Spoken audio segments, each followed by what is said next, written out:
In today's assignment, we're going to be reviewing common concepts related to fractions, which will help us become more efficient and fluent at dividing fractions. The first section in this PowerPoint is to find equivalent fractions. We worked commonly with this when we talked about ratios and rates, because ratios and rates can be written as fractions as you see here. So what I'm trying to do is I want to know 8/9 is equal to what number over 162?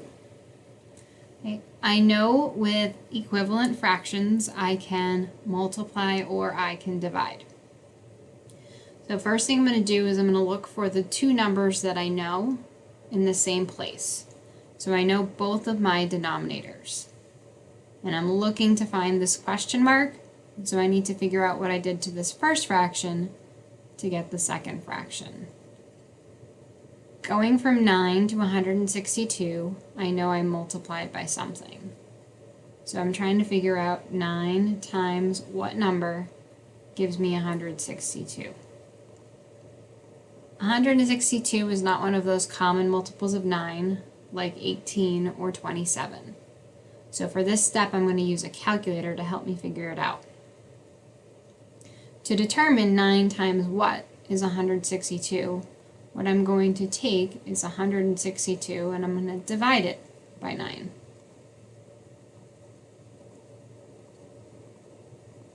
Oh, 162 there, divided by 9, and I get 18, which means I multiplied the denominator by 18, and whatever we do to the bottom, we're also going to do to our top.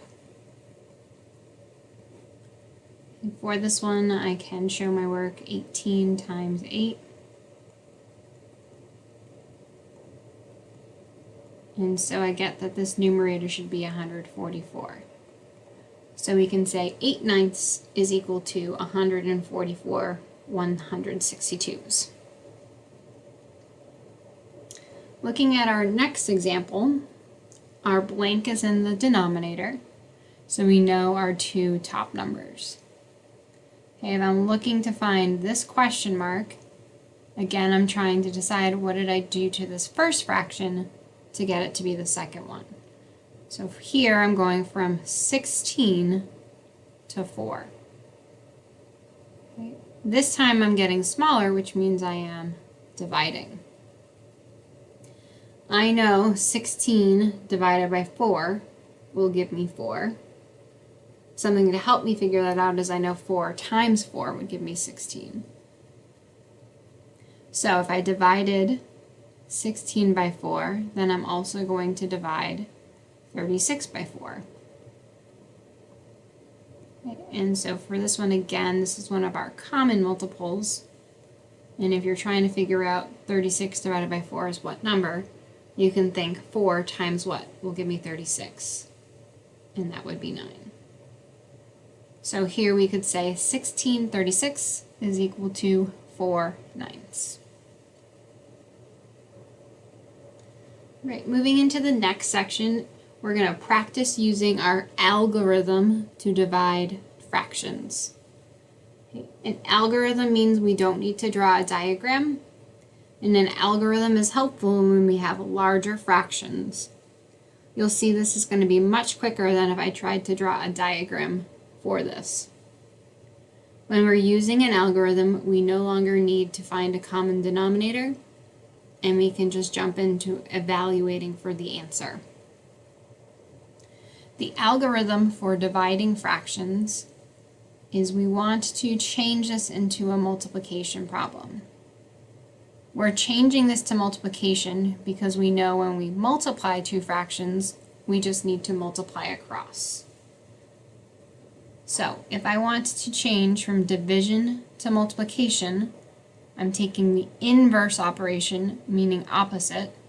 So I'm going to take the inverse fraction, which is called the reciprocal, and that means the numerator and denominator are changing places. Okay, the original first number, our dividend, does not change, so we leave the first fraction alone. Now that this is a multiplication problem, we just need to multiply numerator times numerator, which will give me 70, and denominator 12 times 3. The more difficult part of this question comes when we go back to simplify. Okay, so whenever we have a fraction, we want to make sure it's in its simplest form. So in this one, to simplify, I have an improper fraction because 70, the numerator, is bigger than 36, the denominator. So I'm going to set this up as a division problem. So I'm going to take 36, I'm going to divide it into 70. When I'm trying to figure out how many groups of 36 there are in 70, I'm going to multiply to see how many I can make. 2 times 6 would be 12. Okay, so if I had 2 groups, I would need 72. I only have 70. So I can only make 1 group. So I'm subtracting those 36. Which leaves me with 34. So my simplified answer we can leave as 1 and 34, 36. For this assignment, you can leave that way, but I could also remember to simplify this by dividing each of those by 2, making my final answer 1 and 17/18. Alright, the most difficult question I'm going to ask you today is dividing when we have a mixed number. Okay, so dividing when we have mixed numbers, there's an extra step involved, and that means I need to convert those mixed numbers to improper fractions first.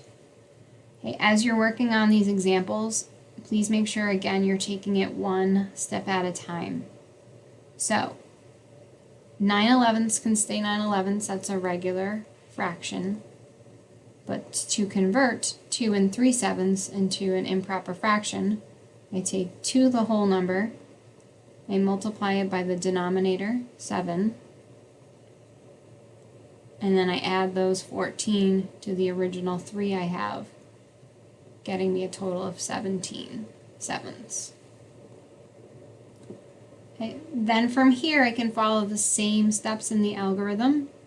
So I'm going to change this to multiplication, which means I'm going to take the reciprocal of the second fraction. The 9 and 11 switch places. Again, 17/7 stays the same. Step 4, multiply across. For the multiplication step here, you can use a calculator for this. 17 times 11. Gives me 187. Again, the last step in a fraction problem is to simplify. And to do that, again, this is an improper fraction, meaning the top is bigger than the bottom. So 63 outside, 187 inside. And again, I want to try to figure out how many groups of 63 I can make from 187. So if I try multiplying this out, 2 groups would need 126. So let's see if we could make 3.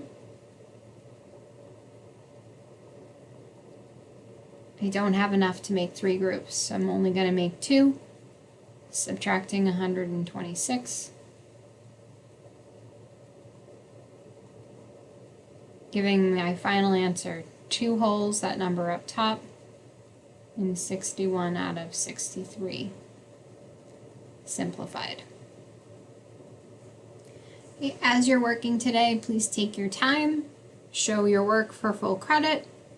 Okay, you can use a calculator on a lot of these steps, but please make sure, again, on any of the fractions that you're simplifying, that I can see your division step, because you cannot simplify a fraction using a calculator.